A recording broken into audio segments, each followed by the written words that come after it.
Rasululloh sallallohu alayhi va sallam masjidda edilar, bir odam keldi. Shunday cho'kkaladida duo qildi. Ya Robbim, meni farzandim kasal dedi. Robbim farzandimga shifo ber. Ishim yurishmayapti, ishimni to'g'irla. Menga u kerak, bu kerak, bu kerak, u kerak dedi. Allohu akbar dedi, masjiddan chiqdi-da ketdi. Rasululloh sallallohu alayhi va sallam nima dedilar? Duo qilishlikka ozgina shoshildi dedilar. Nega shoshildi? Qanday shoshildi? Qanday qilsin duoni? Desalar, payg'ambar sallallohu alayhi va sallam duo qanday qilinadi?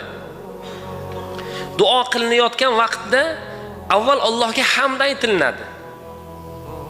Undan keyin payg'ambarga salovat aytilinadi. Undan keyin duolar so'raladi. So'ralganda ham din va dunyo baravar so'raladi. 5 ta dunyoviy ish so'radingizmi, 5 ta oxiratingizga so'rang.